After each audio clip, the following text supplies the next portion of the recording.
E seguindo com as informações aqui no programa, a obesidade deve atingir quase 30% da população adulta do Brasil em 2030. É o que estima o Atlas Mundial da Obesidade 2022, publicado pela Federação Mundial de Obesidade, uma organização voltada para a redução, prevenção e o tratamento da obesidade. E para falarmos sobre esse assunto, vamos conversar agora com a Lara Cannever, que é nutricionista clínica, mestre e doutora em Ciências da Saúde e professora do curso de Nutrição da Unesc. Boa tarde, Lara, tudo bem? Oi, Cristina, boa tarde a você, a todos os ouvintes. Tudo bem? E para iniciar a nossa conversa, partindo do básico, do que se trata a obesidade? Sim, a obesidade, então, ela pode ser reconhecida como o excesso de peso, quando a pessoa está acima do peso indicado, para a faixa dela de normalidade, associada ao acúmulo de gordura corporal. Essa gordura, geralmente, ela está localizada na região do abdômen. Então, essa condição, digamos, inicialmente classificaria a obesidade no indivíduo. Perfeito, E qual é a diferença, até para os ouvintes entenderem, sobre o sobrepeso e a obesidade? Perfeito. Sobrepeso, ambas condições, a obesidade e sobrepeso, eles estão associados ao excesso de peso e também ao acúmulo de gordura. Porém, no sobrepeso, esse acúmulo de gordura ele é menor. A pessoa acumula menos gordura e, portanto, indica menos riscos à saúde, já sendo um indício para a obesidade.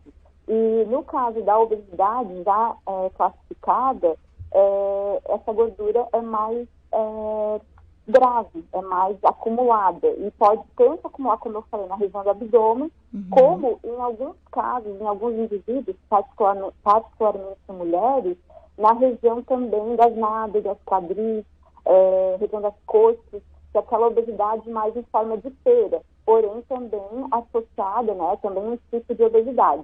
Menos grave, mas classificando a obesidade. E quais fatores, que podem fazer com que uma pessoa chegue em um quadro de obesidade? Isso, esse excesso de peso, então, que posteriormente leva ao acúmulo de gordura, ele está muito relacionado à relação do que a pessoa geralmente consome e do que ela necessita. Então, nós precisamos falar que existe um balanço energético.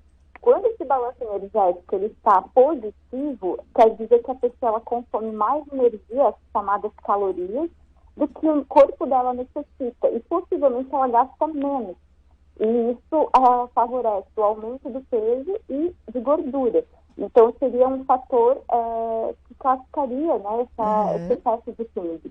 Associado a isso, nós também temos outros fatores, como a genética, que são genes repassados pelos pais, para nós todos, que têm um forte impacto para favorecer a obesidade, mas também fatores ambientais. Então, a própria alimentação, que é um fator predisponente para a obesidade, o nível de atividade física, se a pessoa é mais sedentária, se ela é mais ativa, atividades de lazer e hábitos de vida em geral, fumo, horas de sono, são todos fatores, questões comportamentais, estado emocional, aquela pessoa mais compulsiva, aquela pessoa muito ansiosa, que está muito relacionada a muitas vezes consumir mais quantidade de alimentos, o próprio estresse, depressão e a própria questão social, a condição socioeconômica, escolaridade, acesso aos alimentos, isso também está relacionado à obesidade. Então a gente pode falar que a obesidade, o excesso de peso,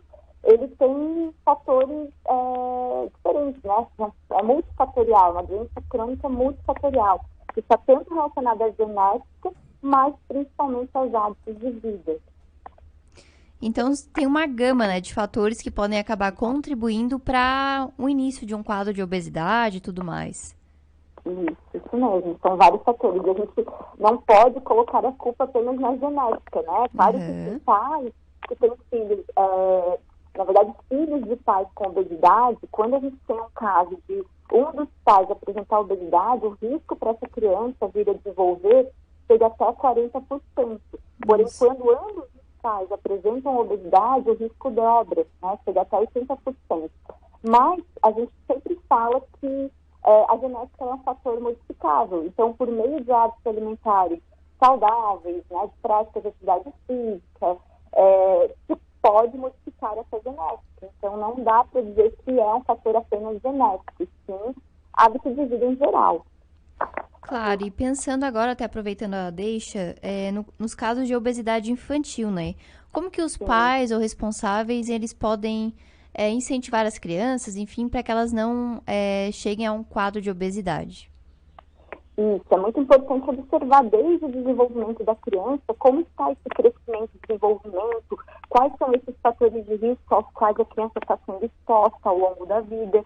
E é muito importante já expor a criança a alimentos saudáveis, a bons hábitos de vida desde o início da alimentação da criança. O primeiro alimento protetor é o próprio leite materno, que é um fator protetor para a obesidade.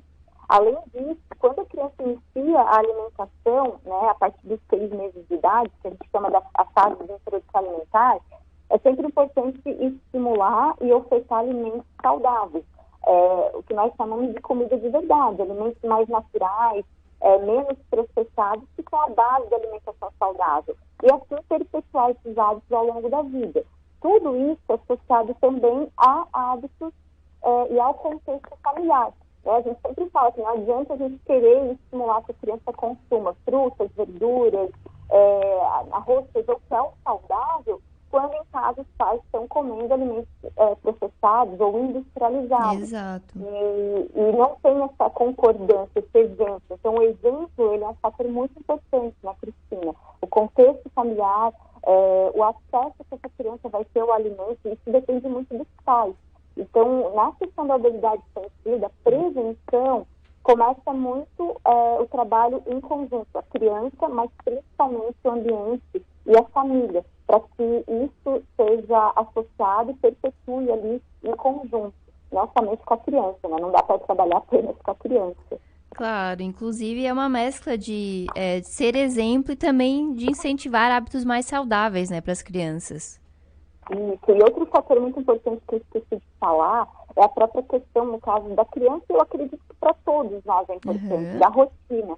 A gente sempre fala que para a criança a rotina criar uma rotina quanto à alimentação, aos horários, a sono, né, se vai para a escola, se vai brincar, é muito importante, isso para nós adultos também. Então, a rotina ela é importante para a gente também ter bons hábitos de vida, consequentemente bons hábitos alimentares, melhor sono, melhor qualidade de vida. E acaba sendo um fator protetor, um fator preventivo também para o excesso de peso, né, para o sobrepeso ou para a obesidade. Professor, e quais sinais, né, que nós podemos observar em um caso de obesidade? Isso, então, geralmente, como eu falei, a gente tem a questão do acúmulo de gordura, né? A gente precisa ficar muito atento àquele acúmulo de gordura associado ao excesso de peso na região visceral, na região abdominal, que é aquela gordura que, na famosa barriga, né? Na região do abdômen. É uma gordura mais interna, uma gordura mais difícil de ser perdida e, consequentemente, de ser eliminada, né? E, consequentemente, está associada a mais doenças. Então, aquela gordura abdominal é a gordura que fica na região do abdômen, onde a gente tem os nossos órgãos. Então, né, fígado, pâncreas, intestino, estômago, e está associada a doenças. Então, começou a acumular gordura, tem que ficar atento. Como a gente pode observar isso? Por meio da relação entre o peso e a altura, que é o famoso índice de massa corporal, IMC, que é um parâmetro já inicial para classificar a obesidade, associado às circunferências. Então, a gente avalia muito a circunferência abdominal, que quando acima dos pontos de corte, né, que variam para homens e mulheres, vão estar associados a riscos de obesidade ou à obesidade, também às doenças metabólicas, doenças cardiovasculares, dislipidemia, hipertensão, né, pressão alta e diabetes. Então, além do IMC e das circunferências, a própria questão da alimentação, né? Ficar atento ao que está consumindo.